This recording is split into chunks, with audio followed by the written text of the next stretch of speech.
President Uhuru Kenyatta met with President Elect William Ruto at State House Nairobi on the eve of Ruto's inauguration. Now, this marking the first time in a long while the two have met after a long, protracted, frosty relationship between them.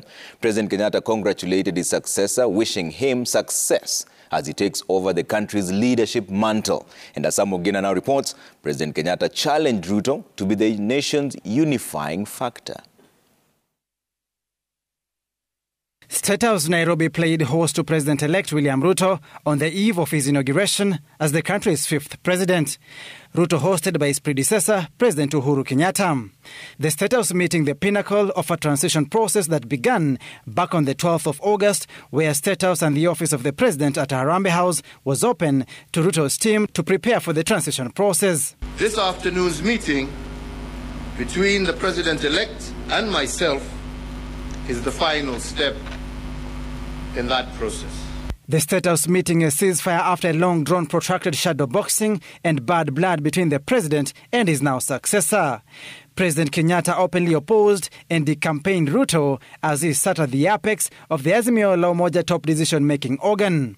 In a change of tune, President Kenyatta finally congratulated President-elect William Ruto on his victory. My entire family and I join all Kenyans in wishing the very best to our next president, Dr. William Samoei Ruto, and extending to him our warmest congratulations for receiving the mandate of Kenyans to lead us as our fifth president.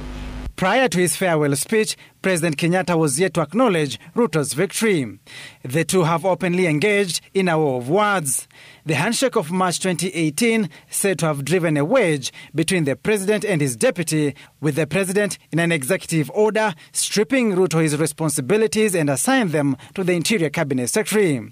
But with the polls behind, the president told his successor that as president, he should be the symbol of national unity. So, Mr. President-elect, as you walk the path to your inauguration and beyond, you will be the president, not just for those who voted for you, but for all Kenyans.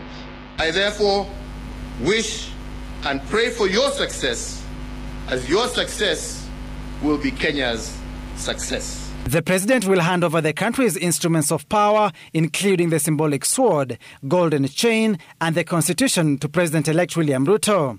President Kenyatta's navy blue presidential standard will be lowered, as Ruto's standard will be hoisted to mark regime change. I will tomorrow, before God and you, my fellow countrymen, hand over the instruments of power to our new president at the Moi International Sports Center, Kasarani. And with that, the fourth administration will come to an end and the tenure of the fifth administration will begin. The incoming First Lady Rachel Ruto was equally shown around the corridors of power.